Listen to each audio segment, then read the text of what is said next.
बिस्मिल्लाहिर्रहमानिर्रहीम। अस्सलामु अलैकुम वरहमतुल्लाहि वबरकातुहू।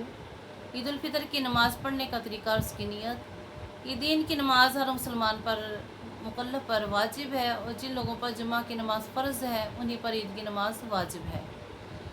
दोनों ईदों की नमाज़ 2 रकअत होती है, उनकी अदायगी का तरीका भी एक ही है।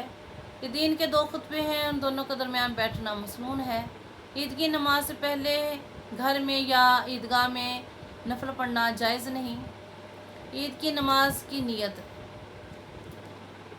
नियत की मैंने 2 रकअत नमाज ईद उल फितर वाजिब 7 ज़ायद 6 तकबीरों के वास्ते अल्लाह ताला के मुँह तर क़िबला शरीफ के पीछे इस इमाम के। अगर नियत ना भी कहनी आती हो तो नियत दिल के इरादे का नाम है कि दिल में नियत कर ले कि मैं ईद की नमाज़ पढ़ने की नियत करती हूँ। दोबारा सुने कि नियत की मैंने 2 रकअत नमाज ईद उल फितर वाजिब 7 ज़ायद 6 तकबीरों के वास्ते अल्लाह ताला के मुँह तर क़िबला शरीफ के पीछे इस इमाम के। नियत करके कानों तक हाथ उठाएं और अल्लाह अकबर कहते हुए हाथ बांध लें। फिर सना यानी कि सुब्हानकल्लाहुम्मा व बिहम्दिका पढ़कर खामोश हो जाएं। फिर इमाम के साथ कानों तक हाथ उठाएं और अल्लाह अकबर कहते हुए हाथ छोड़ दें।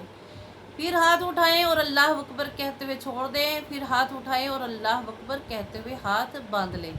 यानी कि पहली तकबीर में हाथ बांधने हैं, उसके बाद दूसरी और तीसरी तकबीर में हाथ लटकाने हैं और चौथी तकबीर में हाथ बांध लें। या यूँ याद रखें कि जहाँ तकबीर के बाद कुछ पढ़ना है तो वहाँ हाथ बांध लिए जाएं और जहाँ नहीं पढ़ना वहाँ हाथ छोड़ दिए जाएं। फिर इमाम तावुज़ तस्बीहां आहिस्ता पढ़ेगा और फिर जहर के साथ यानी कि बुलंद आवाज़ के साथ अलहम्द शरीफ और सूरत पढ़ेगा। मुक्तदी खामोश रहेंगे का उन तक आवाज़ आए या ना आए।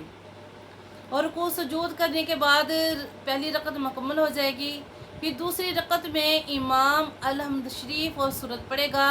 मुक्तदी खामोशी से सुनेंगे। किरात के बाद इमाम 3 तकबीरें कहेगा। मुक्तदी भी उसके साथ 3 बार अल्लाह अकबर कहकर हर बार हाथ छोड़ देंगे, बांधेंगे नहीं। और चौथी बार बगैर हाथ उठाए अल्लाह अकबर कहते हुए इमाम के साथ रुकू में चले जाएंगे और फिर नमाज मुकम्मल कर लेंगे।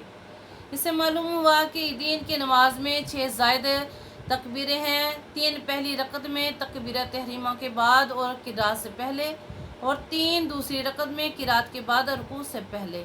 और दौरान इन 6 तकबीरों के हाथ उठाए जाएंगे और फिर उसके बाद रुकू सुजूद अत्तहियात दुरूद शरीफ और दुआ के बाद इमाम के साथ सलाम फेर लेंगे और उसके बाद अपनी जगह पर इत्मीनान और वक़ार के साथ बैठे रहेंगे। और अभी एक हुक्म शरई बाकी है जिस पर अमल करना है, यानी कि नमाज के बाद इमाम 2 खुतबे पढ़ेगा और मुक्तदी गौर से सुनेंगे और मुसाफा मानका के शौक़ को हुक्म इलाही पर गालिब नहीं आने देंगे कि खुतबा दीन का सुनना वाजिब है।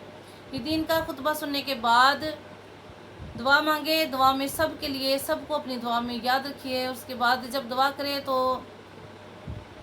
मेरे लिए भी दुआ करें, अल्लाह रब्बुल इज़्ज़त मुझे मेरे शौहर को सेहत तंदुरुस्ती अता फरमाए। उसके बाद नमाज मुकम्मल होने के बाद सलाम साफ़ा मान का करे और उसके बाद अपने घरों को इस हालत में जाए कि अल्लाह फरमाता है कि जब मेरा बंदा ईद की नमाज़ पढ़ने के बाद इस हालत में घर जाता है कि मैं उसके सारे गुनाह बख्श देता हूँ। तो इस वीडियो को आगे शेयर कीजिए, लाइक कीजिए, मेरा चैनल सब्सक्राइब कीजिए। मुझे दुआ में याद रखिएगा। जज़ाकल्लाहु खैर।